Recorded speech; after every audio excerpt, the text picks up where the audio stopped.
Okay.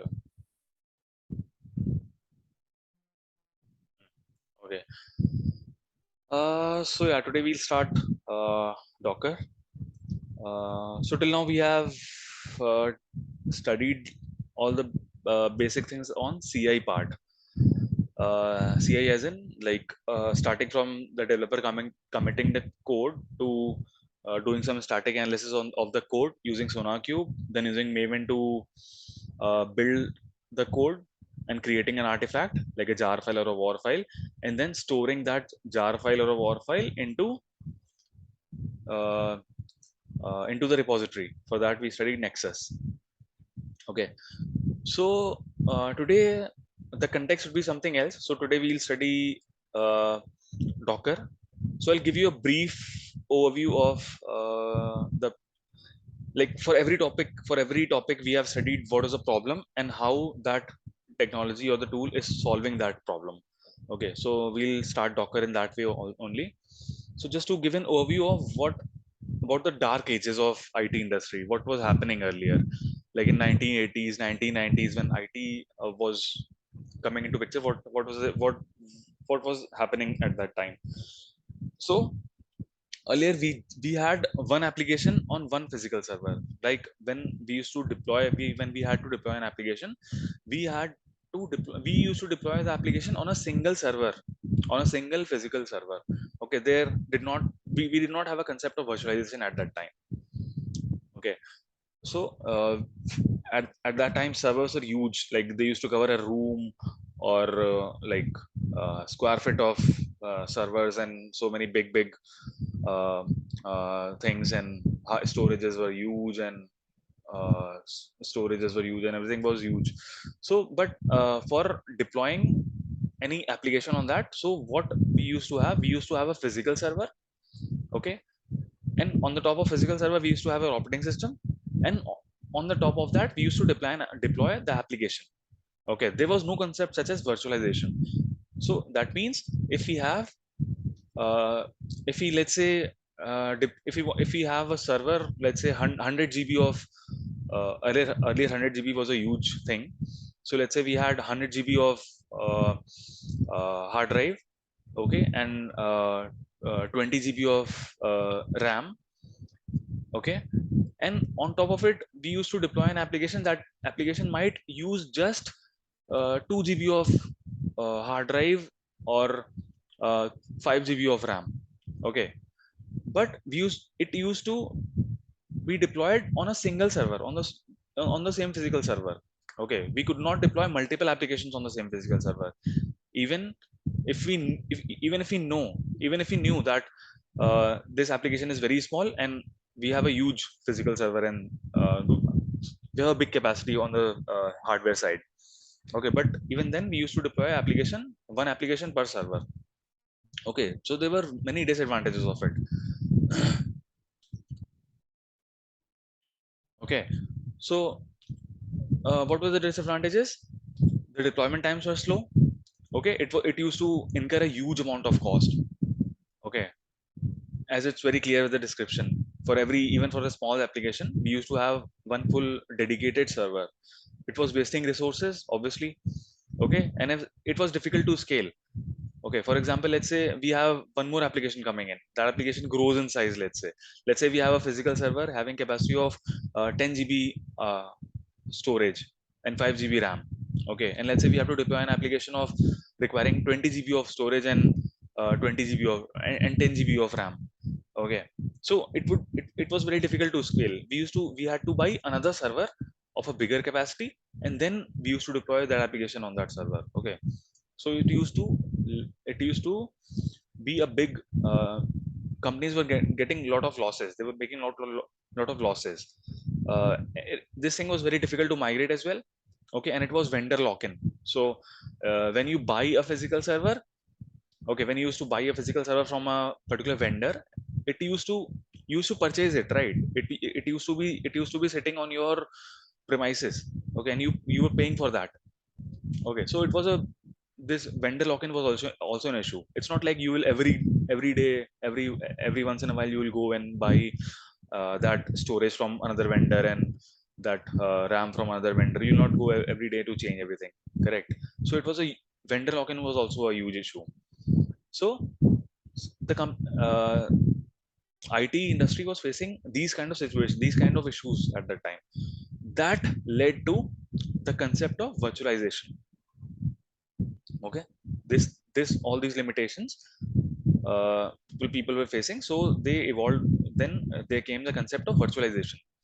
Okay, virtualization was what we used to have a hypervisor. So we had a concept of hypervisor. What happens in virtualization? We have a physical server. Okay, on the top of it we have operating system as usual, but on the top of operating system we used to have a hypervisor. That hypervisor would was responsible for virtualizing your hardware. Virtualizing means creating some logical divisions, creating some logical divisions of your hardware. Okay, and deploying multiple applications on the same hardware. For example, in the example we discussed, let's say we have 100 GB of let's say we have 100 GB of hard drive.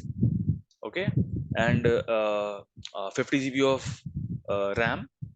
Okay, so earlier, before hypervisor came, before virtualization came in, we could deploy only a single application on this 100 GB of hard drive and 50 GB of RAM. Okay, but after virtualization came in, so we could virtualize this hardware. Okay, we could virtualize this hardware, and we could create multiple virtual machines. Okay, what hypervisor creates? Hypervisor creates virtual machines. So these virtual machines were like servers. Okay, Mm-hmm. and all the I mean, hardware and whatever. basically, we were sharing the resources such as storage, Correct. compute, and compute. Yeah, so all these resources we were sharing. So this hardware was hypervisor was responsible for virtualization. Okay, now in on the same set of physical hardware we could deploy multiple applications. Okay, and these all these virtual machines used to have their own operating system. Okay, it was possible that we have a same physical hardware and host operating system or whatever, but we could have different. Hello. Yeah, sure. Can you hear me now? Yeah. What happened? Sorry, I think some. Wi-Fi issue. Yeah, Wi-Fi got disconnected. My Wi-Fi got disconnected. Okay. Uh, yeah. I thought it was my. No, no, no. Yeah, I was just trying to say. I was just trying to say that three things were shared. I think. Uh, that is compute, storage, and your network. Yeah. So these things were shared, but all these virtual machines were sitting on one Physical. operating system, right? Yes. Right. Right. They were sitting on one of operating.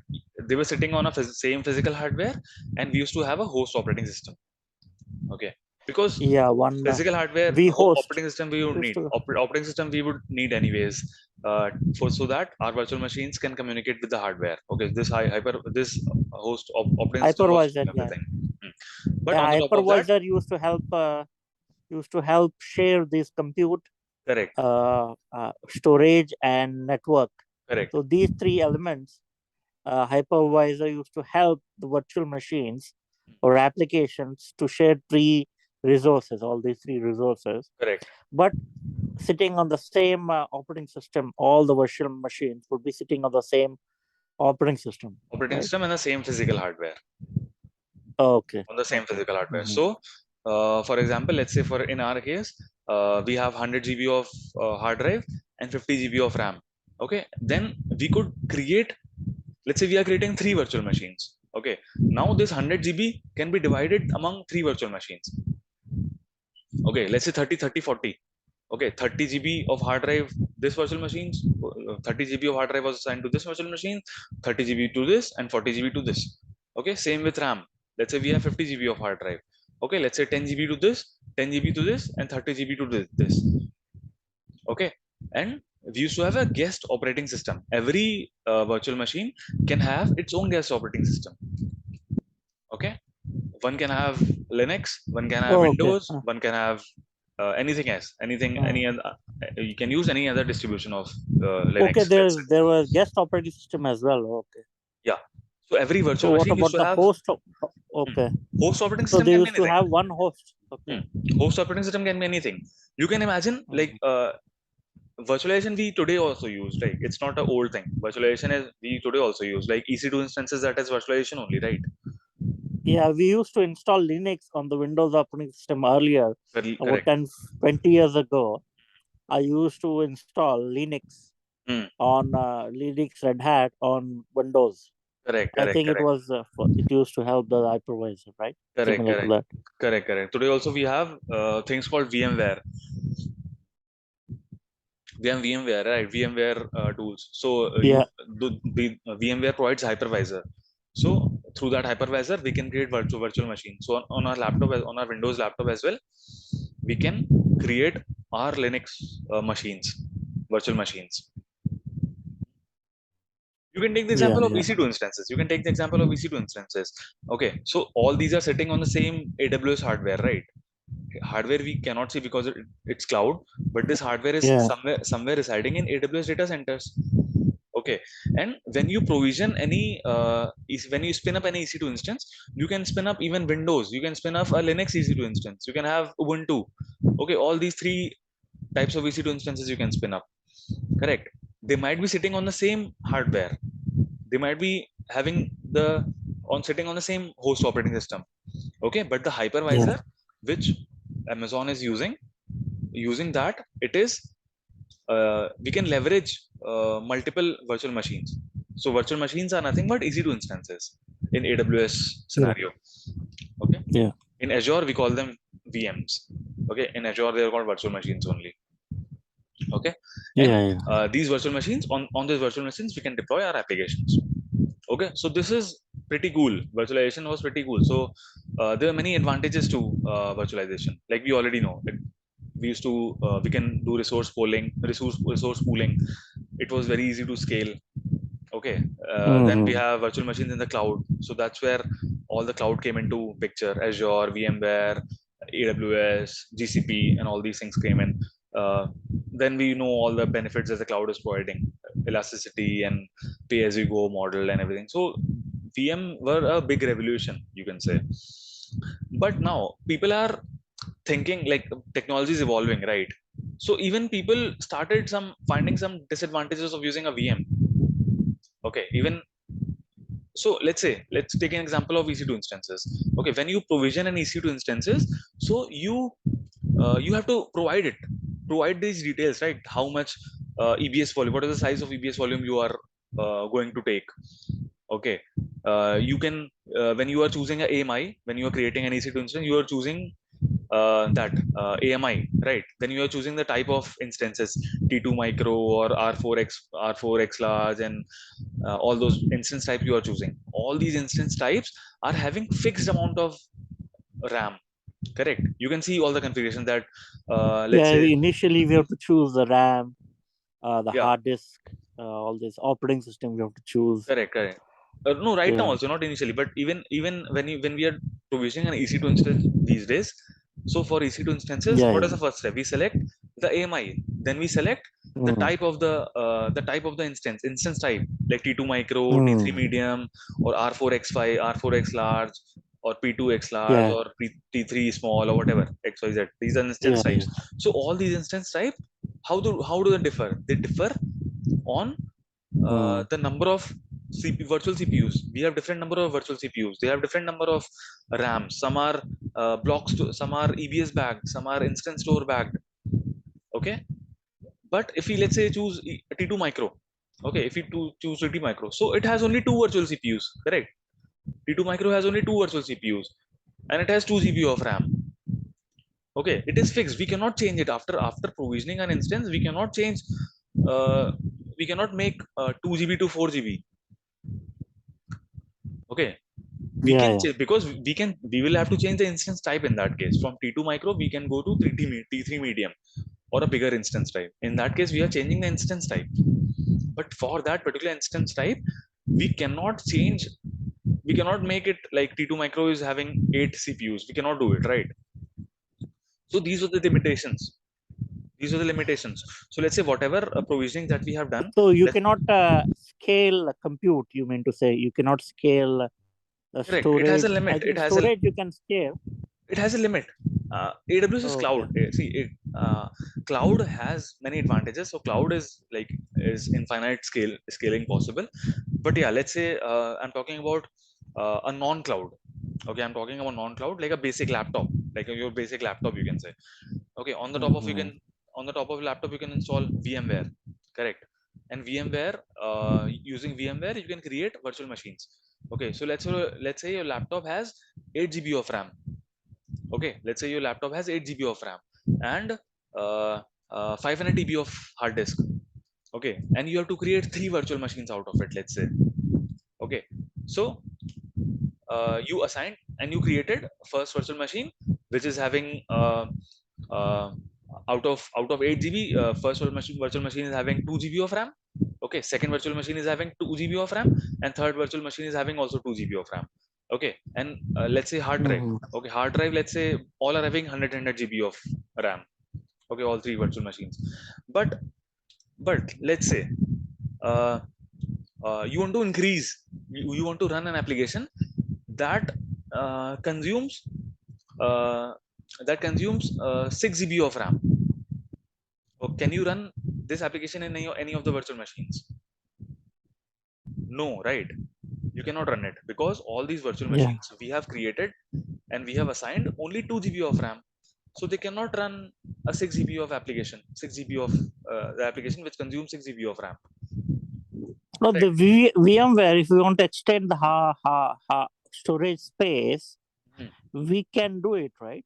But we'll have a limit, right? We'll have a limit. Okay. We cannot, let's say our Okay. host operating, it's the host server that is itself 8 GB. Then let's say we have an application. We have an application, let's say it consumes 10 GB of RAM. Okay. So we Okay. cannot do it, right? That is not possible. That is not possible. Okay. Okay. Then we Okay. have to do some modification. Like we can do modifications for sure. We can extend the VMs, or we can delete one VM. Let's say we can delete one VM, and we can create a single VM. Let's say we can create a single VM, a single VM of 8 GB. Then that single VM of 8 GB can run an application which is consuming 6 GB of RAM, right? But in that case we have to modify, we have to do some modification. It's not like that we can uh, use the same VM, the same VM which we have allocated 2 GB of RAM to run an application that consumes 6 GB. We cannot do it, correct? So this was a disadvantage. Okay, so each VM still requires CPU allocation, storage, RAM, plus the operating system. This virtual machine used to have operating system, so this operating system only used to take a lot of RAM. Okay, a lot of storage. So these were the disadvantages people started feeling. Okay, then application portability was not guaranteed. Okay, the more VMs you run, the more resources you need. Okay, how was the application portability not guaranteed? Because let's say we are studying DevOps, right? So let's take an example.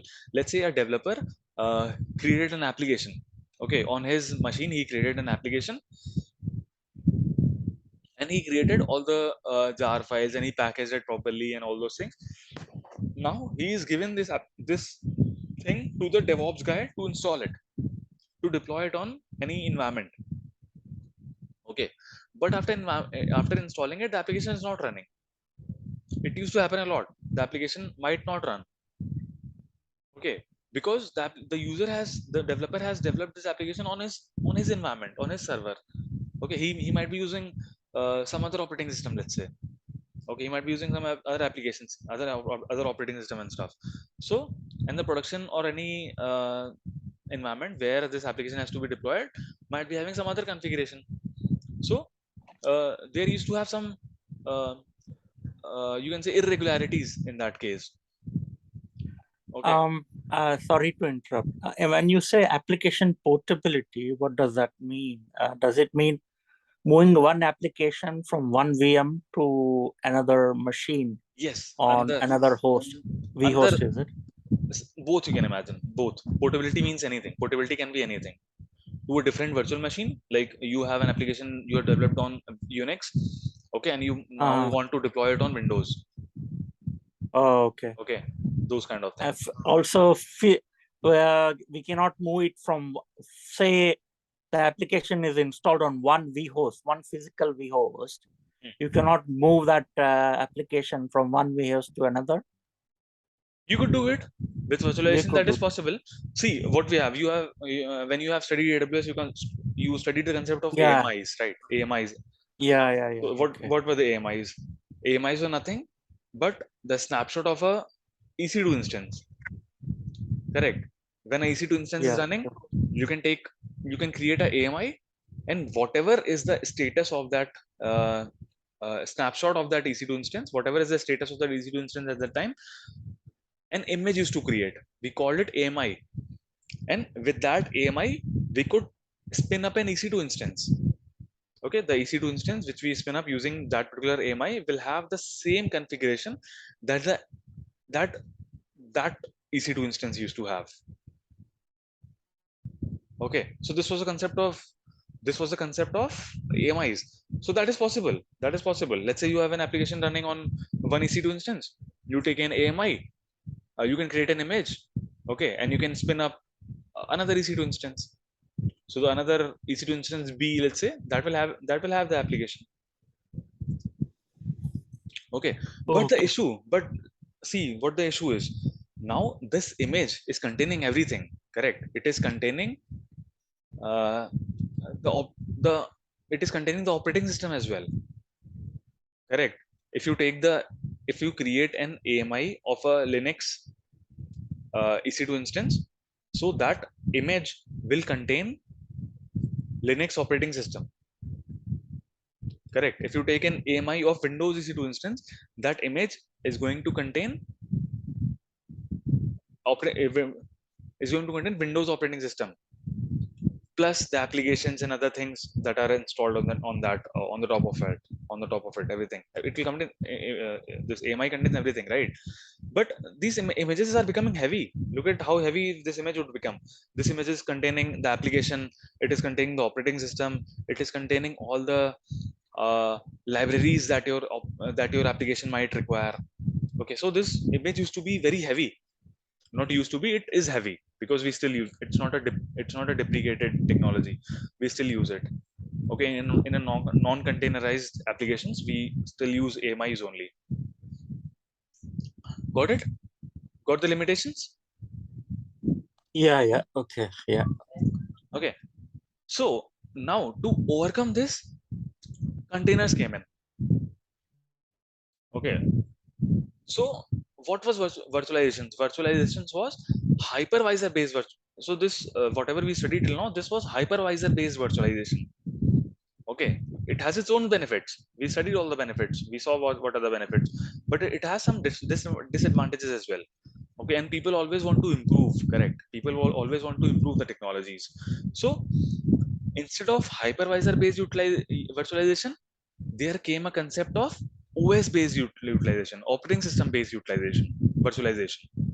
So this operating system based virtualization is called containerization. Okay, I'll tell you. Okay. I didn't fully understand, but yeah, I'll tell let you, us you'll go. get it. You'll get it. We'll discuss a lot on this containers. So see, now I'll show you another example that would be more clear. Uh, yeah, this is a difference between virtualization and this will make it very clear to you. Okay, this is a very important interview question as well. Uh, like what is the difference between containers and VM, and it will give you an idea of why this containers came into picture. Like we were already having VMs, and VMs were like a revolution. VMs are not a word, VMs are still used. EC2 instances and these are still popular, right? So these are a revolution, but containers are having more advantages than VM. How? So see how what we have on the right side you see is VM. Okay, so what we used to have, we have in virtual machines we have infrastructure. Okay, infrastructure you can assume it contains your hardware and your host operating system. Okay, On the top of infrastructure, you have your hypervisor. That hypervisor is responsible for this hypervisor is responsible for virtualizing things. Okay, whatever infrastructure you have using hypervisor, it virtualizes, it becomes virtualized, and you can create multiple virtual machines on top of your on your using, which are, these virtual machines are using your same infrastructure whatever you have here. Okay, and all these virtual machines are having their own operating system. Okay, this operating system is also taking a lot of memory. Okay, storage, all the resources it is taking. Okay, then you have all the libraries and binaries. Okay, and your, and then on the top you have application. Okay, why do we have application on the top? Because I'm assuming that this application requires these libraries or binaries. Okay, binaries and libraries are required by the application to run. Okay, so so you could have multiple virtual machines. So as a disadvantage of this virtual machine, this virtual machines virtualization concept, what I told you, you used to have a guest operating system on for every virtual machine. Okay, now the images that you are creating, those are heavy because those images are having operating system as well. Operating system takes some memory, right? It takes some storage. Okay, it takes some storage and it will utilize some memory as well. So these are heavy. Plus, other disadvantage, what we saw, that when we used to create a virtual machine, we used to specify, okay, this virtual machine is having uh, this much amount of RAM, this much amount of CPU cores, and this much amount of hard drive. Okay, we used to specify that. But let's say we have an application uh, which takes more amount of, which consumes more amount of RAM or more amount of CPUs or more amount of storage than what is present in this virtual machine, it will not be able to run, because this machine is not, as per this virtual machine is not fulfilling the requirement.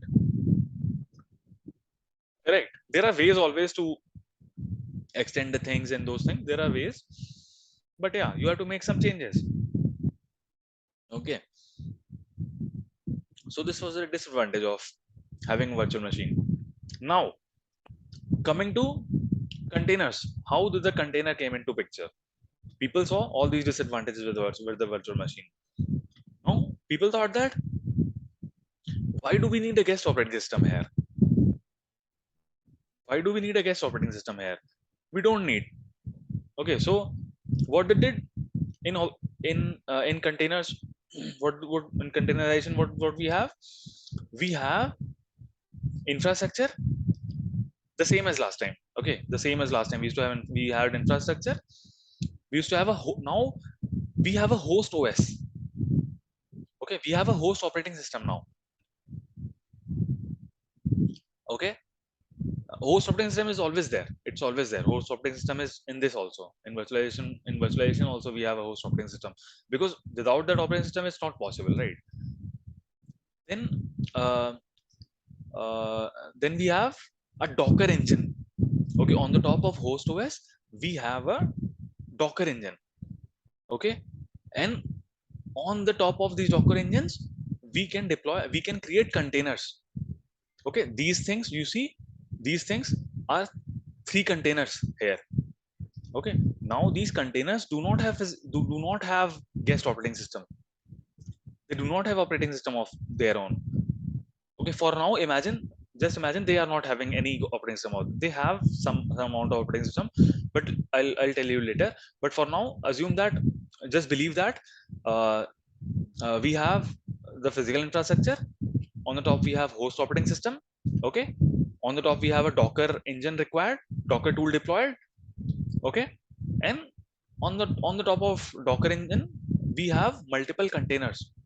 These containers are very lightweight.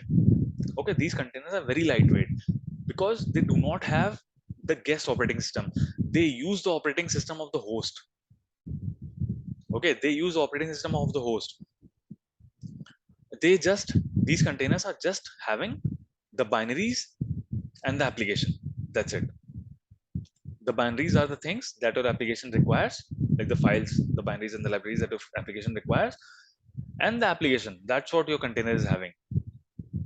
Now, other issue. Now, this if we are creating an image of these containers, it would be obviously lightweight because this does not contain a guest OS. Correct. So all that amount of storage that used to get wasted with the guest OS and how much amount of memory and thing it was consuming the guest OS. Now these images are the images that we are creating from the container. They're not having guest OS, so these are very light. Okay, these are very light. Okay, so that is advantage number one. Okay, advantage number two. Now let's say uh, the same example I'll take. Okay, let's say your physical infrastructure is 100 GB. Okay, physical infrastructure is 100 GB and RAM is 50 GB. Okay, now you have this application. You created a container. You created three containers. Okay, you created three containers. Now in containers, you are here used to assign predefined. Used to predefine. Tell it like, okay, by this particular virtual machine is requiring 5 GB of RAM, okay, and 20 GB of hard drive. This application is requiring 5 GB of RAM and 80 GB of hard drive. But here in containers, it doesn't matter. It doesn't matter. Let's say this Okay. application, let's say this application A requires just 2 GB of RAM. Okay, this application requires just 2 GB of RAM. Now this 2 GB of RAM will be taken from the guest OS, like the host OS. Okay, from this infrastructure, from the infrastructure that we have here. Okay, next day, this application requires 20 GB of RAM. Okay, it is flexible now. Now a 20 GB of application can also run in. Oh, on-demand allocation of Correct, resources, correct, such as correct, compute, storage, and network, is correct, done by correct. Docker. It Yeah, helps. it is flexible. It is On-demand is flexible. okay, It much is more flexible. yeah. So let's say you have 50 GB of RAM. Okay, in that case, let's say this application, this container you have created for, you are assuming that this container will require 2 GB. Okay, this container 5 GB and this container 10 GB. Okay, now a situation happens then when application A consumes 10 GB. Okay, you have to deploy another application here which consumes 10 GB. Now your physical infrastructure is having 10 plus 5 plus 5, let's say 20 GB of RAM. Okay, now this application, if it requires 10 GB, it can take it, it can consume it. Okay, let's say if it requires 20 GB. Okay, so this application can run, still this application can run here on this container. Okay, in that case, two containers will not be able to run. That's it. But this application will be running. So here you are not, it's not restricted. You got the idea, right? Yeah, it is more flexible in terms of resources. You're not the Correct. fixed. It is unlike it is fixed in VMware or hypervisor. There is a fixed allocation of your OS, RAM, all these three resources, compute, networking. Here it is much more flexible and it is on demand, right? Correct. So these are containers. So these containers are very lightweight. Okay, now if you create an image of these containers, these are very lightweight. Okay, we'll come to more characteristics of these containers and When everything. we So say later. libraries and bins, these are the resource. When we say libraries, how do you define that? I mean, I understand we used to do a lot of things, but these are just these. Let's say you have an application. That application will be requiring these binaries or libraries to run, right? Because an application, what is the application? Let's say you have a Spring application. Let's say you have a Java, a big application, Amazon application. Okay, that is built on Spring, Hibernate, and so many things. So these Spring are the libraries. These Hibernate are the libraries. Okay, so your application is dependent upon these things. Okay, these applications are the application is dependent upon these things. So when you write a code, when you write a Python code, you import few things, right? Import OS, import Photo 3, import. So these are all libraries only, right? What you import. So these libraries are also part of code only. These libraries also have a code. But instead of you writing a code for these libraries for in your application, you use these predefined libraries which people have already written somewhere. Okay, now got the idea. So you're just importing these libraries in your Yeah. application, and your application is running. That's it. You, in this case, your application is dependent upon these binaries and libraries. Okay. For example, any software you install, you see a bin folder, right? So there, it contains all the binaries and libraries, the bin folder, wherever you see. Okay, so this was the basic of containers. Okay, so we'll study more, so you'll get a better idea once we study more. Hmm. Now, with so yeah, standardized packaging for software and dependencies. So container, what is a container? Container is a standardized packaging for software and dependencies that we saw. Okay, that contains your application and plus all the dependencies. Okay, isolate apps from each other. Your applications are isolated from each other. Now in your uh, in your in the same physical hardware, you can deploy multiple containers, and all these containers are containing different applications. Okay, so there here all your applications are isolated from each other. Okay, share the same OS kernel. Okay, uh, you know what is a kernel, right? Kernel is basically the CPU, right? Mm. It's not a CPU. It's not a CPU. Like you have a Linux. Okay, Linux kernel is a concept of Linux. So kernel is nothing but which helps you interact with the hardware. Okay, so your Mm. container would need resources. Okay, your container would need resources: 2 GB of RAM, 4 GB of RAM, 6 GB of RAM, or 10 GB of hard drive, 20 GB of hard drive, whatever. So how will this be? How it will be available? How it will be made available to the container? So using the kernel, it will connect with the physical hardware. Okay, and the physical hardware will be provided to this container. Okay, so the kernel is in the same in the host OS. Okay, let's say the host is your Linux. Okay, let's say your host is your Linux operating system. Okay, on the top, and that is having a kernel, and that kernel is, and on the top of Linux operating system you have three containers. Okay, in that particular Linux in that particular machine you have three containers. Okay, now these three containers are having different memory requirements. So how will this memory and storage will be made available to these containers? Through kernel only. Okay, kernel is nothing, it will communicate, it is used to it will communicate your containers with the physical hardware. Okay, got it. So it works with all the major and Okay. Linux and Windows server. Okay, but basically in industries you will see like 99% of places it's Linux only. Docker is used for Linux only. Okay, you will rarely see, like only 1% of the cases you will see Windows. Okay, I'll tell you the reason later. Okay,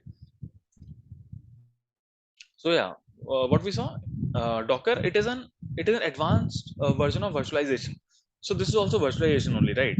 Like virtual machines, we saw VMs. So that was virtualization, but Docker is also, this containerization is also virtualization, correct? There also things are virtual. It's not like it's like here also we have a physical hardware, correct? And these all these things, whatever the things are, the memory, networking, and storage, compute, and everything, these are provided in containers. Okay, so this is also virtualization, but this is advanced level of virtualization. Okay, it it is designed to create, deploy, and run application.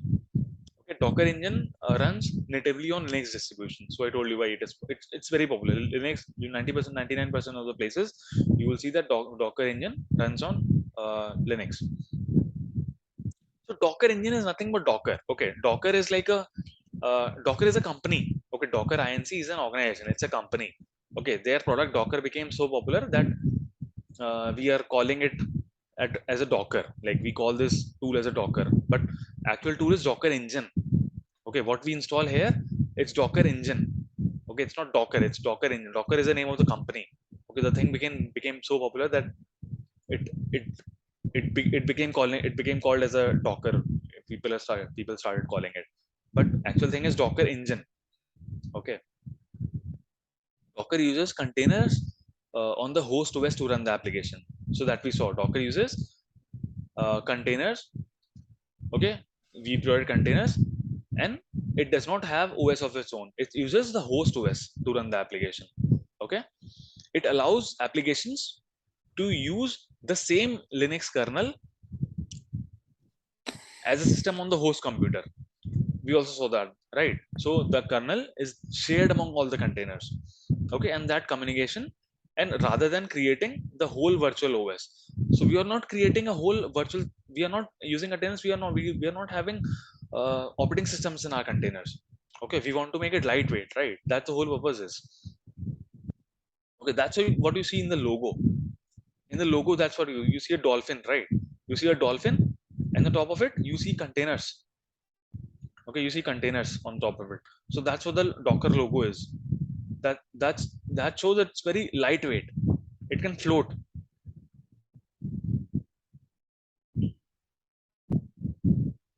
Okay, rather than creating the whole, we don't have to create our it does not have a host, it does not have a own, all containers do not have their own virtual OS. They use the operating system of the host. Okay, Docker is originally written in Go language. Okay, it was developed in 2013, I guess 2012 or 2013.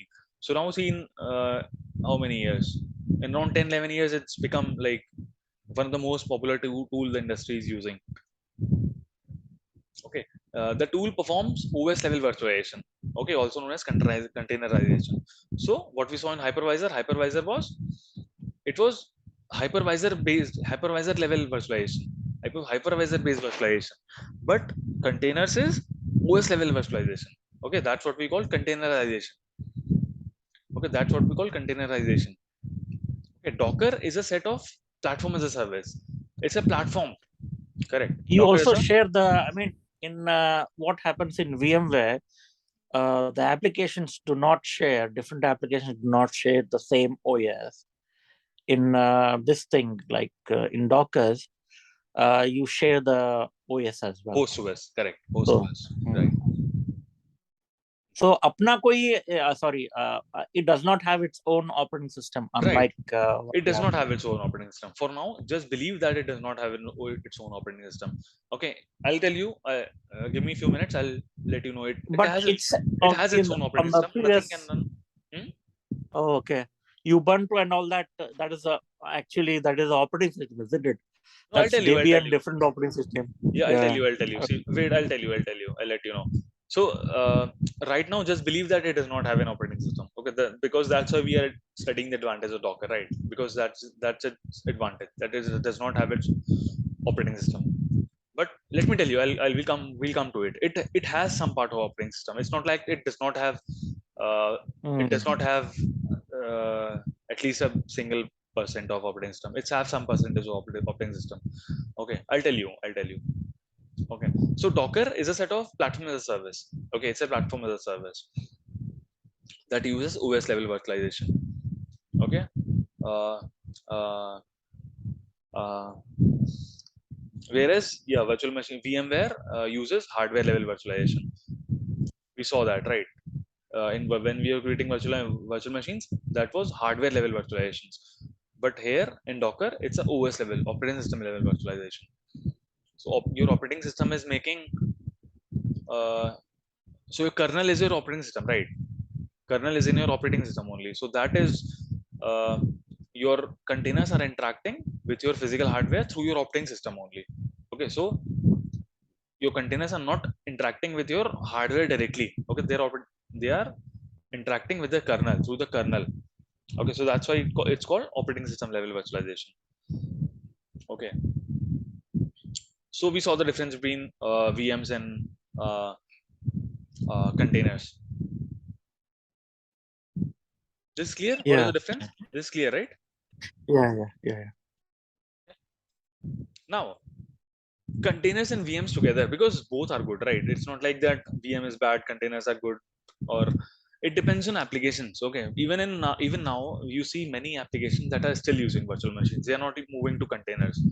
Okay, because containers also have their disadvantages. It's not like everything has some pros and cons, right? And it depends on the use case in the industry, what you want to use. It's not like that is the latest thing, then you should start using in your application. Your application should benefit from it. That's when you start, that's when you want to use that, that's when you want to use it. So we can use containers and virtual VMs together, correct? So how will you use it? Simple. We Mm-hmm. provision EC2 instance, right? EC2 instance is what? A virtual machine, correct? And in EC2 instance we can create containers. That's it. An EC2 instance can have multiple containers. You can host 50, 60 containers in one EC2 instance. Okay, containers and VMs together provide a tremendous amount of flexibility for the IT to optimally deploy and manage apps. So that's what we have in our organizations right now. Okay, every organization you will see, they might be having a much virtual machine on cloud, obviously. Like if they are using AWS, they are having EC2 instances. If they're using Azure, they are having virtual machines. Okay, and all these virtual machines or EC2s, they have containers. Many containers are running on these virtual machines or EC2 instances, and every container is having a different application. Okay. Sorry, I so you said that both exist. Hmm. So I understand about the VMs, but I didn't understand about the container. So where do containers exist? I mean, they are being deployed, but I don't have a correct picture of. I understand we created VMs in Azure, and Hmm. also we created EC2 instances. Hmm. But we haven't. I mean, I haven't created any sort of Hmm. Docker or Okay. this thing. See, I'll explain you very easily. See, um, what does your container require? Container requires, uh, coming back to the slide, yeah, containers require a host infrastructure. Sorry, host OS. Correct? Yeah. Imagine this is your EC2 instance.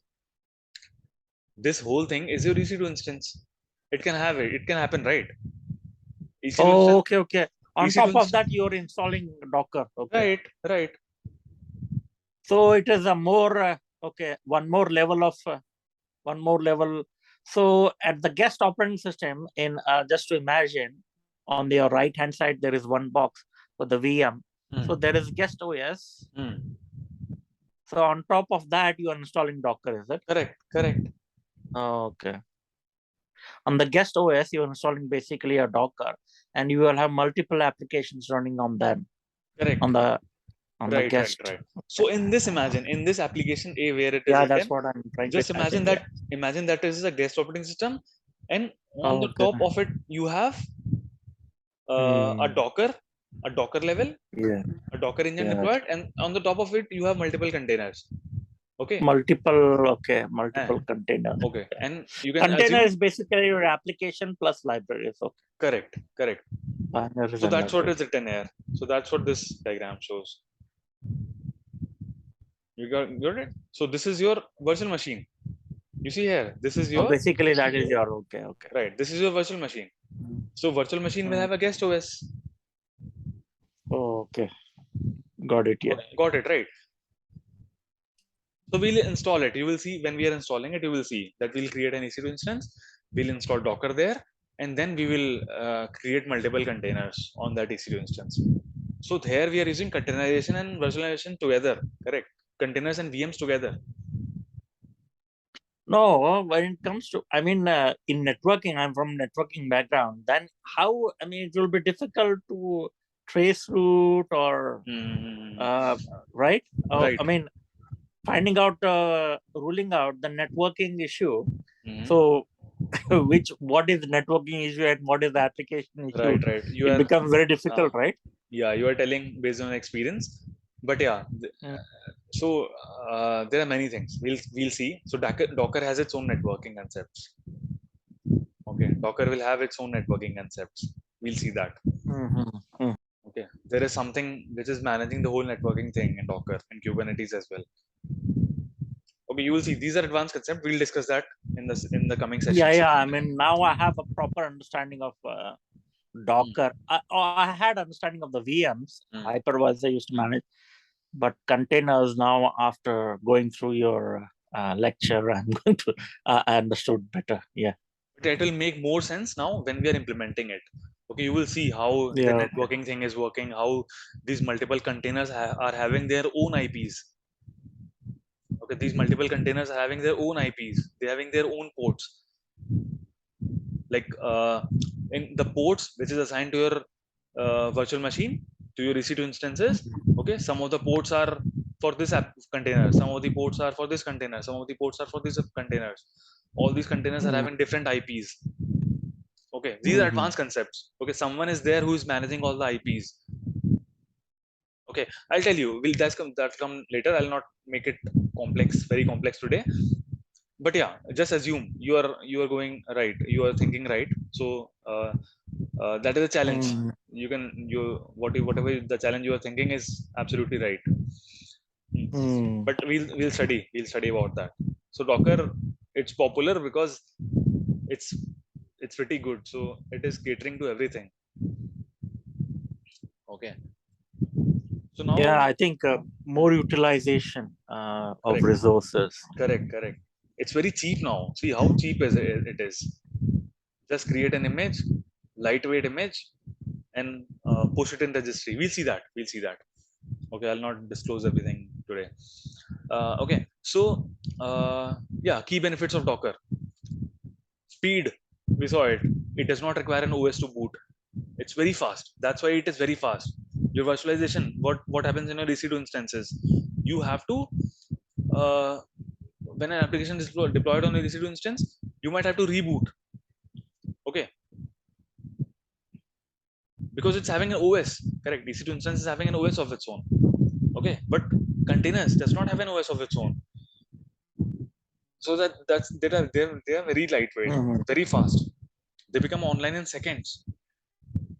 Okay, so your application comes up in less than a second, depending on application. It's very fast. Okay, portability. Okay, less dependencies between the process layers. Mhm. Ability to move between infrastructure, so that we already saw. Okay, uh, so that is the beauty of Docker.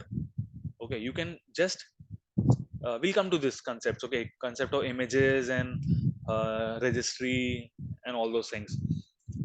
Okay, efficiency. OS overhead we don't have because we don't have a OS. Improved VM density. Improved VM density. Yeah, that means in a virtual machine you can deploy many applications. Okay, it's not like that your VM is underutilized Mhm. or whatever. You can have multiple containers running on the same virtual machines, and all these containers are isolated. Okay, like earlier, before containerization, if you want to deploy multiple applications on the same EC2 instance, there was no point, Mhm. there was no benefit, there was no such thing as isolated thing. Okay, your multiple applications are running there. For example, we were installing those things on our EC2 instance, right? We installed Git, we installed Nexus, we installed SonarQube. All these things we were installing on the same EC2 instance. Okay, so there was no uh, there was all these applications, all these things were not isolated. Correct, they were having their same directory structures. In the slash app slash etc slash bin, we could see all the files. And even like all these directory structures would be common. Correct, because the host operating system was same. Now even now the now the contain these are different virtual machines as well only. Like containers are nothing but a good, Mhm. like a efficient. VMs. Yeah, it's giving you a better isolation. Correct. Now you can have one you can have SonarQube deployed on one container. You can have Nexus deployed on other container. You can have Jenkins deployed on other container. Okay, and all these containers are running in your same EC2 instance, and they are Mhm. logically isolated now. See what are the benefits we're getting here. Okay.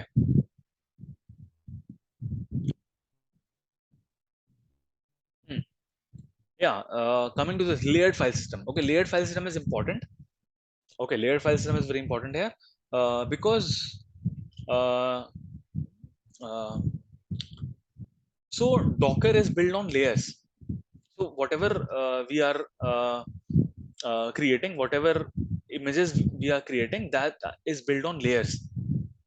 What is layer? Okay, before that, let me tell you.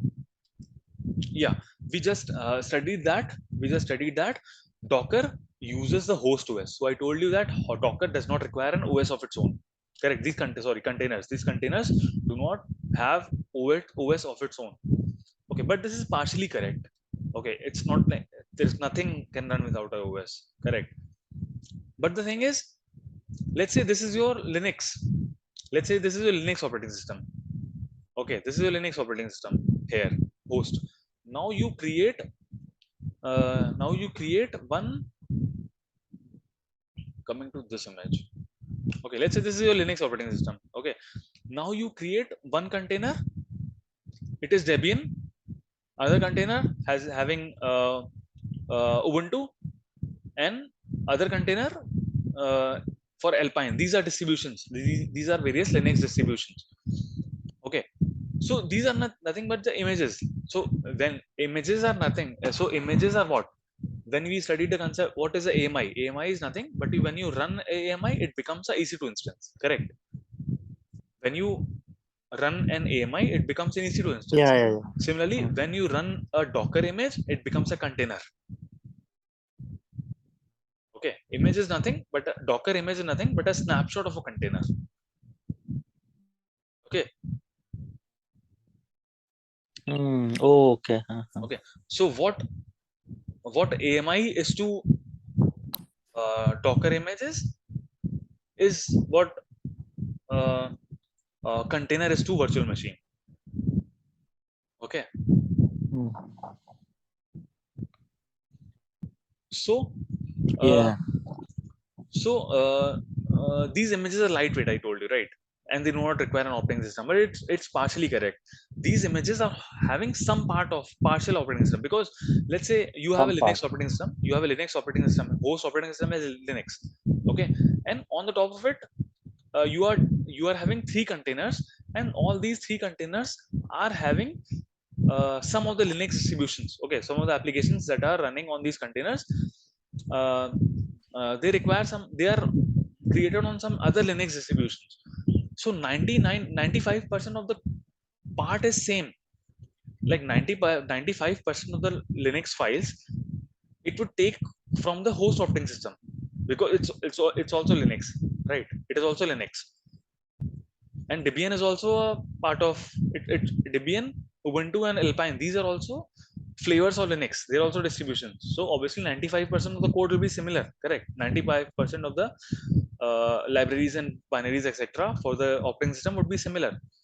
So we do not need to package everything here. We do not need to package the full operating system here. We just need the 5%, whatever the differences are, whatever the additional things in Debian, whatever the additional things in Ubuntu, whatever the additional things are here in Alpine, we will have it packaged in the image, and rest everything will be taken from your Linux host operating system. Okay, so these uh, now let's say your application Mm. is a Java application. Okay, it's a war file. Let's say it's a war file. Now you want to deploy a war file. Where do you deploy a war file? You will deploy a war file in a web server. Okay, web server is what? A Tomcat is an example of web server. Tomcat, WebSphere. Okay, these are the example of WebSphere. These are example of uh, these web server. Okay, Mm-hmm. and you also need Java to be installed. Okay, so these are all the layers you are creating. So your image will, what will be your image contain? Your first layer would be that some part of the operating system, that 5%, let's say 5% of the operating system, that is different from this, that is different, that is having some additional properties, additional things uh, uh, with respect to the host operating system. You have Linux, okay, and some additional 5%, let's say, is required for Debian. Okay, so the first layer would be that. Okay, second, you will install Java. Okay, on Java, on the top of Java, you will install Tomcat. Okay, on the top of Tomcat, you will install your application. Okay, you will deploy your war file, and then you will create an image out of this container.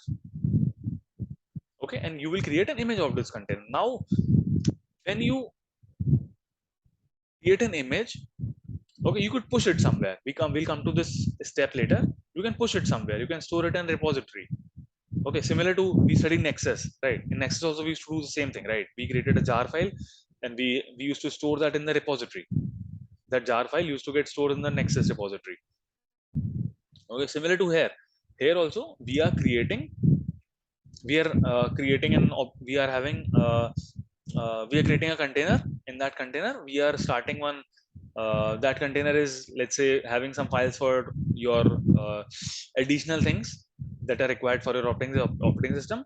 On the top of it you install Java, on the top of it you store Tomcat, on the top of it you deploy your application, and then you take an image out of it. This Docker image can be stored in Nexus, okay, or any other repository, or any other registry. Okay, it can be stored somewhere.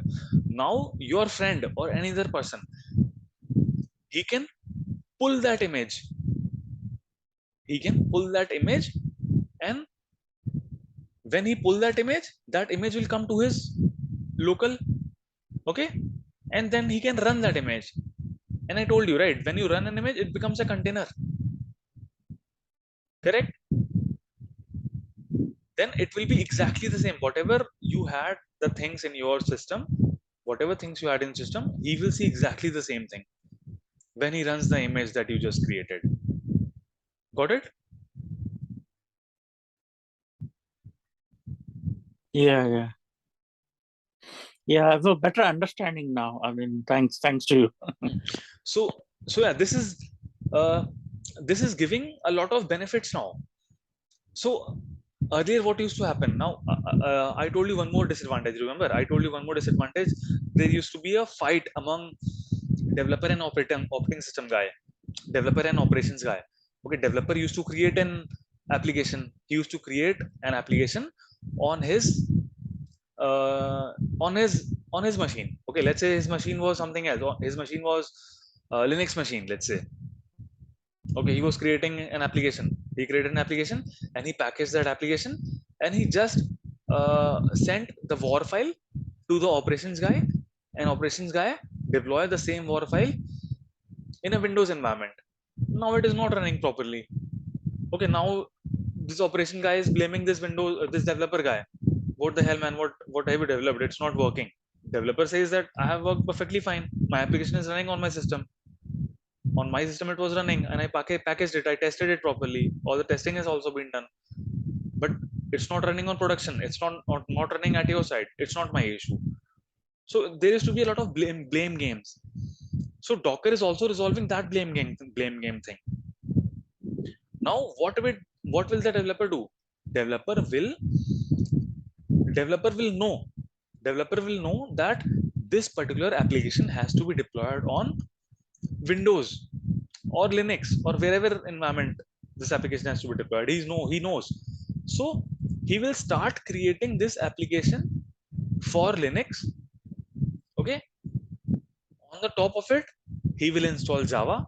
On the top of it, he will install Tomcat. On the top of it, he'll deploy his application. Now this whole image, okay. Now he's running. He's running in this. Everything is in the container. Okay, he's running everything in this container. He's doing all the testing. He did perfectly everything. Everything is running in the container now. Okay, all the testing and everything happened. Okay, now he created an image.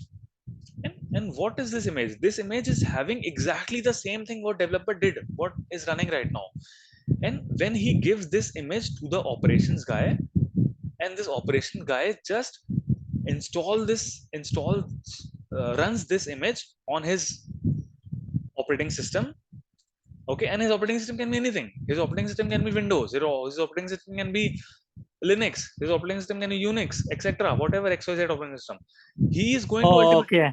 ultimately going to So run this. it is modular now. Correct. He's So it can run ultimately on any of the operating correct. systems, He's ultimately irrespective. going to run this image only, right? He's ultimately going to run in this image, and this image is going Mhm. to turn into a container, and this container is exactly the same for developer did. So everything works Oh, okay. perfectly. Everything works perfectly as it was working as a developer side. Now there is no blame game. All the things is all. Sorry, can you just explain once again the testing and the developer? Yeah, That thing. Just once yeah. again. Sorry, Even apology. for testing. Let's say we have multiple teams. Okay, we have a development team. Okay, development team created a container. Okay, uh, he he created a container. Uh, uh, okay, he created a container using a base image. We call something as a base image. Okay, what is a base image? Mm. Base image is Debian. Base image is Ubuntu. Base image is Alpine. Like I told you, right? What I told earlier, that this container does not create an operating system, does not have an operating system. That was partially correct. Yeah. Okay, I told you Some just elements are there. Okay. correct. Some elements are there. Some elements are there. So there has to be base, Mm. right? There has to be base. It's not like that you will directly Mm. deploy an application somewhere. Operating system is Some important basic everywhere. elements are there. Some basic elements will be there. Some basic elements will be there. So those Mm. basic elements will be are the base image exact are actually the base image. Okay. So on the so developer will so, the, so there is a registry. Okay, there is a Docker hub. You can assume Docker hub as like supermarket. Okay, it's like a registry. Mm. Like everyone in the world has pushed something or the other. Whatever images that he has created, he has pushed those images and the things in the Docker hub. That is a database. Let's say it's a library of images. Okay, that Docker hub, that is a registry, is having even the base images, even the complex things, everything is having. So how this developer, how this person developer runs a container, creates a container. I told you, right, how a container is created. When you run an image, it becomes a container, as simple as that. So Mhm. there is an image present in the Docker hub regarding Debian. Okay, there is a Debian base image present in the Docker hub. So developer downloads that Debian base image and he runs that Debian base image. That's it. Okay, then his container is created. Okay, now his container contains only Debian base image. Okay, his container does not have anything. He has not installed anything right now. His container only contains Debian. That is his base image. Out of it, only this contains only 5% of the Linux packages. Rest 95% are utilized from the kernel itself, from the Linux operating system, as well, the host OS. I mean, okay. Now Mhm. on this, what this developer does on this base image, he he goes inside this container. Okay, he downloads Java. Container is nothing but a virtual machine, right? You can go inside it. Like you log into Mhm. a virtual machine, you can log in. Like you log into a EC2 instance, you can get inside your container as well. Okay, Okay. now he goes inside his container. That container is already having a Debian base image. Okay, now he installs Java there. He installs Tomcat there, and he starts creating his application. Okay, and he deploys his application there. He starts creating an application and he does all the code, all the code, whatever he did, he just deploys it. And now his code is running properly. He did the unit testing, his code is running properly. And now he finalized it, and now he created an image. Okay, he created an image and he pushed this image to the Docker hub or the registry where the whole world is having access to. Okay, now your second comes your testing team. Okay, now testing team has to test it. So what will they do? They will pull that image. Okay, pull that image to their system, to their local. Okay, they will run that image. Okay, when they run that image, a container will get created. And what will that container have?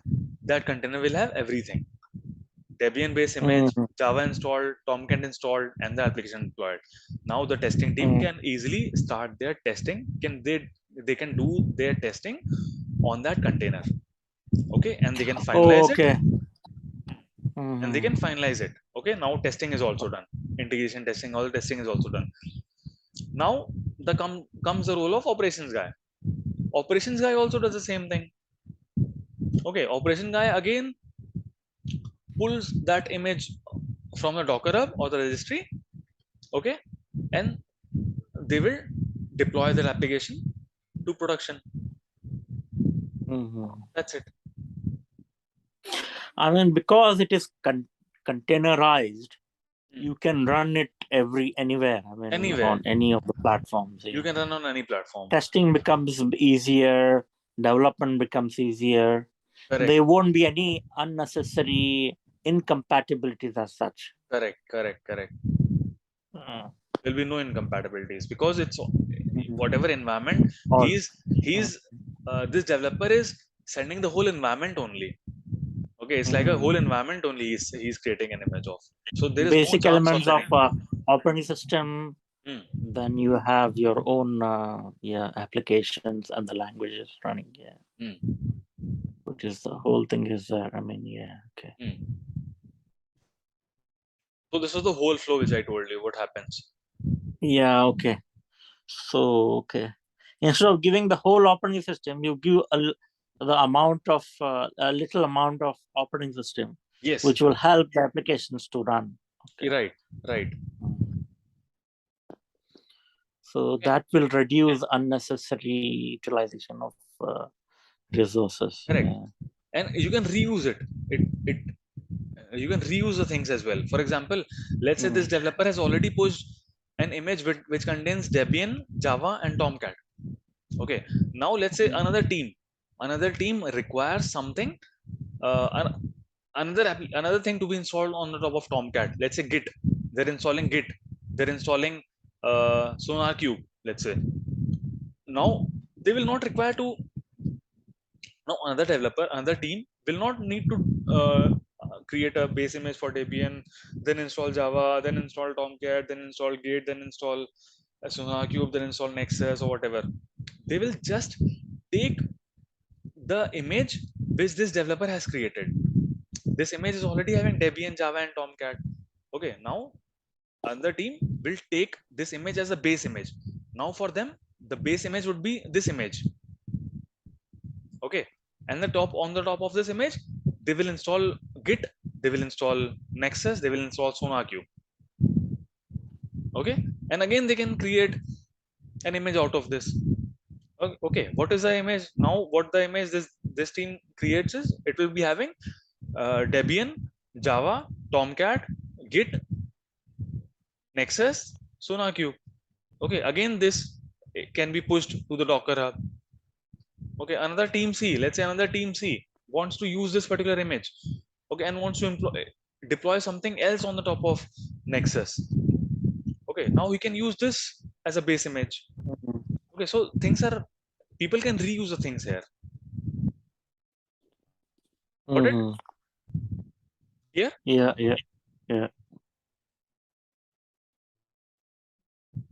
Okay, now coming to layered thing, what I told you. So whatever things we discuss, so these come in the form of layers. Okay, you have a host operating system layer. Do not assume that it is a different layer. It is a Docker containers are layered file system. Okay, these work on layered file systems. Okay, you have various layers. You will have one layer of the additional packages for the operating system, one layer of Java, one layer of Tomcat. Okay, one layer of whatever. So whatever things you are keep on installing it, all these things will be installed in the form of layers.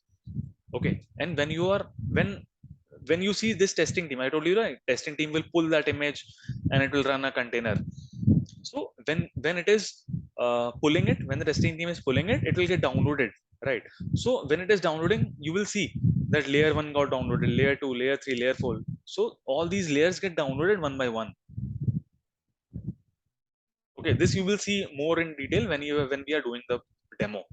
Okay, you will see that how this layering works here. Okay, so this happens in the form of layers. Okay. Yeah. Okay, so this is based on Yeah. layered Okay. file system. Okay, so we saw that no pre-allocation of RAM.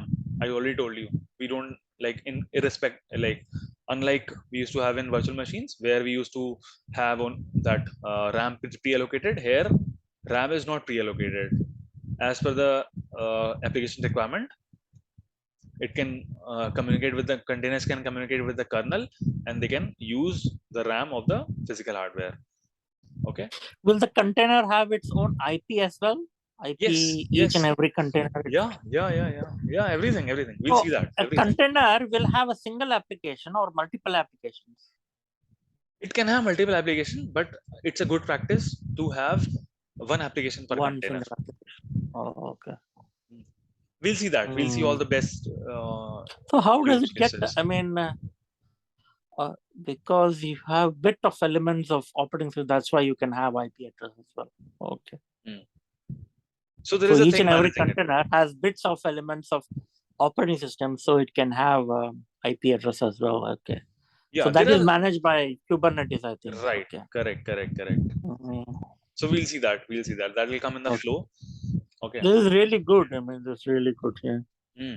Your class is really good. Mhm. Yeah.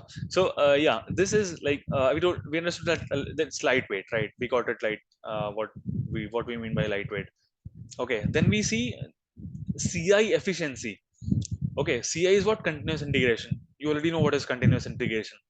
So the example which I told you just now, I gave you a flow, Mm, right? Starting from when developer writes a code, how does he create containers, and then how he pushes the container to a Docker hub, and how testing team uses the same image, and how this is used by the operations guy to deploy this into the production. Okay, all these things. So this is all continuous integration only, right? This is all the process that is so Docker mm, enables you to build a container image and use the same image across every step of the deployment process. So all these are deployment process only, mm, right? Starting from developer to tester to integration testing to acceptance testing to deployment. Okay, all these are steps only, right? So Docker is helping everywhere. You're using the same image. You are using the same image, so that's why your discrepancies will not happen. mm. Whatever developer So is doing it. all the project life cycle, in a project life cycle, there is no incompatibility as such because you Correct. have containerized or you have Correct. an image. Standard. That is So standard. standardized. Okay. Hmm. Everything is standardized. So across the different development, software life cycle, you don't have to have any sort of incompatibilities or inconsistencies. Yeah. Right. Okay. Right. Okay. Now Docker will have some disadvantages as well, right? Everything has an advantage and disadvantage. So here the disadvantages is just difficult to Yeah. manage large number of containers. Okay, that's where you have Kubernetes and Docker Swarm come into picture. Okay, because you need to manage these Mhm. containers, right? In EC2 instances, I have seen more than 100 containers running. Okay, so it is very difficult to Oh, manage 100 this. containers. Yeah, Okay. it's a big in one EC2 In instance you can one run. VM, you are running Yeah, in 100, one VM, you are running 50, 100. 100 containers. Some might be stopped, some might be running. Like it depends. It depends on application to application. Okay, Hmm. but it's difficult to managing is an issue, right? It's an additional overhead. You can say managing containers is an overhead. Okay, these are not a You don't know disadvantages, from which, yeah, as I said, the network elements, the networking becomes difficult here. right? But there is Mhm. everything has a solution, right? Every problem comes with a solution. So people are very smart. So they have new technologies coming in every day. So everything is getting improved. So whatever you think of a disadvantage, there is already a thing that has come up, which is solving that issue. Okay. Then you have cross-platform compatibility not possible. Okay, here there are some issues with, like, let's say a developer does uh, creates a container on his Windows machine. Okay, now if he wants to, if he packages it and he creates an image, and then he this image has to be deployed on, let's say, a Linux machine. So it becomes some issues. Okay, it is not compatible. So this cross platform is not possible. Okay, so Docker is suitable when deployment OS, testing OS are the same. Okay, so this is the thing. Deployment OS and testing OS, all these things are the same. Because but this is not a big disadvantage, because Docker is mostly used Mm. in industry, like I told you, 99.9% it's Docker is used for Linux. Okay, Windows you will hardly Oh, see. okay. Windows you will hardly see. Now in but Okay, now why in is it? Windows Because 10, it is because it has got base image of Linux. That's why it is mostly Linux because based. Linux is very lightweight. Linux itself is a lightweight thing. Okay, Windows, Mm. I think Windows installation, if you do, it will take 2-3 GB. 2 GB, I Mm. guess. Windows installation takes 2 GB. 2 GB is huge, right? 2 GB is huge. Mm. So for a container, 2 GB is, it's a lot. Uh, so yeah, 99% you will see it's Linux only we are using. Linux is very lightweight. Linux itself is a lightweight, and and now if you're having these containers, and these containers are having just 5% of the Linux packages, let's say. So imagine how much lightweight these containers are. Okay, but there are solutions. It's not like that these are issues. These are just the disadvantages. There are few things in the market, to available in the market, which are fulfilling everything, which are solving all these issues. Okay, you have Kubernetes to manage all the containers, and Kubernetes does it pretty well. Okay, it's very, Kubernetes is very popular.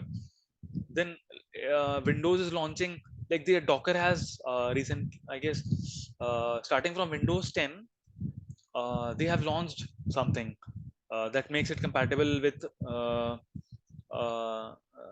this as well. So you install a Docker tool. So let's say you have your application, your developer developed something with a Linux host operating system, and you have to run that image in a Windows operating system. So you download a Docker tool. I remember, I forgot what was the name. So you download a Docker tool, and using that Docker tool, it can communicate with your uh, Windows operating system. Because ultimately your containers will communicate with your operating system only, because this is operating system level virtualization, correct? So there Mm. are things available in the market. It's not like that there is nothing. There are things available. Okay, no solution for data recovery and backups. Okay, like Docker does not inbuilt provide these. There are tools available in the market that you can do. Okay, you can, like, you can install anything in the Docker container, right? You can install your data recovery tools, some backup tools in your Docker container, and they can do the backups. Okay, there are everything in the Hello, market. hello. I Mhm. was just trying to. Uh, hello, Yeah, I can hear you. hello. Hello, hello. Ah, yeah, yeah, Sorry, yeah. Shah. Sorry, Shah. Just a second. Yeah. Yeah, internet issues. Sorry, my Wi-Fi just came back, and then it started switching to it. Yeah, you were saying something? Yeah, you said a cross platform, right? Hmm. Not possible. So, but that is, but earlier we discussed it's possible, right? We can go from one OS to another Yeah, you can go to one platform. OS from other. No, I mean to say this. Platform, when you say platform, is it OS operating system or something else? It's you can ignore this point. Sorry, you can ignore this point. This is not applicable nowadays. You have so many solutions that you cannot say it as a disadvantage. Okay, it is recommended that in whichever OS you are deploying it, okay, in the same OS you have to test it. Okay, this is a recommended thing, because Well, this when you do it, Docker, you said it is mhm, mostly Linux based, right? yeah, in Mostly industries Linux where you see based. 99%. So, so Docker, you, you could you cannot do it on the Windows then. No, you can do it. I told you, right. In Windows, after Windows, Docker is not compatible with Windows before Windows 10, I guess. Okay, but after Mhm. Windows 10, for some of the versions, I guess enterprise version or some of the versions on Windows, they have made it compatible. Okay, Docker has been made compatible with the Windows version as well now. Okay, so you have to install something, but there are few things that you have to install. Okay, there are always hooks and crooks to do the things, right? You would install, there's a Docker tool available, so you install the Docker tool on a Windows, then you can run your image that was uh, created on a Linux, let's say Linux operating system, host operating system. You can run that image on your Windows machine as well. Okay, for that you need to install Docker tool. Okay, Yeah, I got it. Yeah. so these are, don't assume that these are bad things about Docker. Okay, so there are things available. We have found solutions to everything. Like we have solutions for everything. For example, it says no solution for data recovery and backups, because Docker on its own does not provide this. We have many third party things that does these things for us. Okay, for example, taking the backups, you can take the backups, correct? You can install, as I told you, right, on the Docker image you can install whatever you want. So you can install a software which takes the backup of your containers, or take the backup of your content. Okay, so there are things available for everything. Okay, so Docker is not good for rich GUI, for the applications that require very good GUI. So the Docker is not ideal candidate for it. Okay,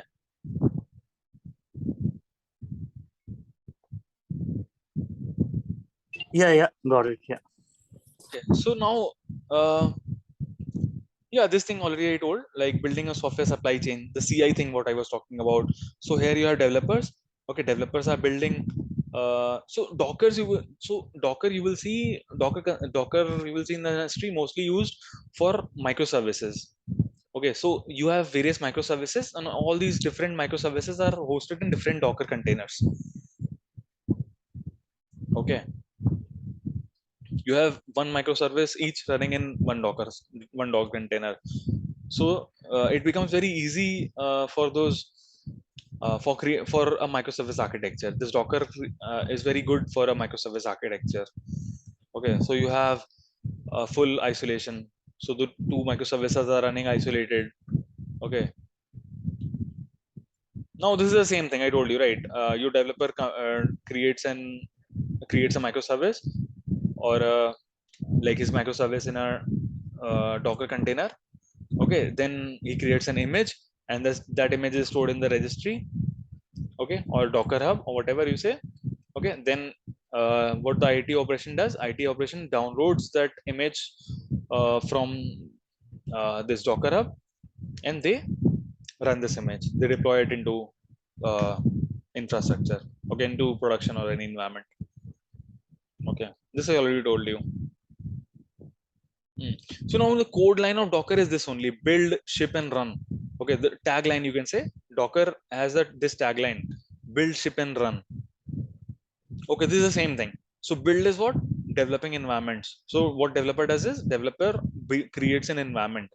So environment is what we discussed only. So he downloads the base image. On the base image, he downloads whatever libraries and whatever things that his application requires to run. Okay, and then he creates an image. Okay, and then comes a ship. Ship means to store that particular image to a particular repository. Okay, so that others can use it.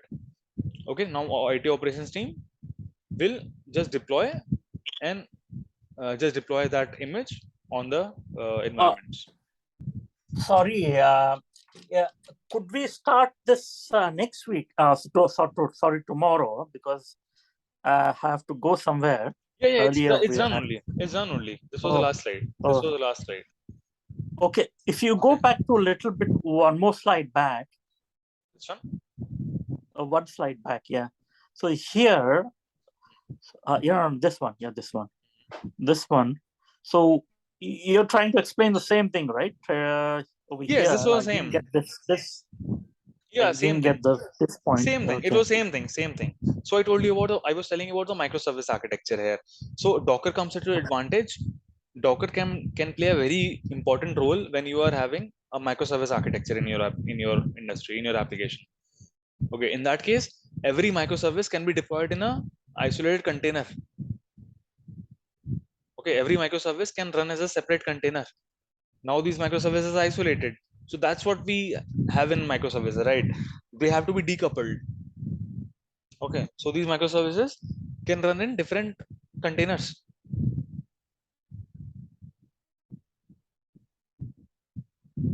Okay, and an image can be created for these containers, so all these microservices will be having images. Okay, all these images will be stored in a Docker Hub or image registry. Okay, and your IT operations guy, what will do, he will just download all the images and just install it and run it. Not install it, run those images, and they will when you run an image, it becomes a container. The same thing here as well. I was just telling you the tagline of Docker here. Tagline Docker is build, ship and run. So why do they call it build, ship and run? So this is build, ship and run. Build means building an environment. From the base image you create an Docker image, sorry, container, and uh, from that container you create an image. Okay, now image is very lightweight, you can ship it across platforms, you can store it somewhere, and anyone in the team, anyone in the world can download it. Okay, and start running your container. Got it?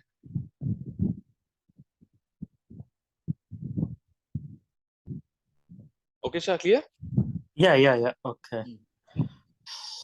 Okay. Clear, right? Docker So is clear, here right? basically secure content and collaboration. When you say Yeah, it's secure very content and secure. collaboration. It's very secure. Docker Hub is very secure. Registry is very secure. You can have your private repository. You can have your public. Docker has a public repository.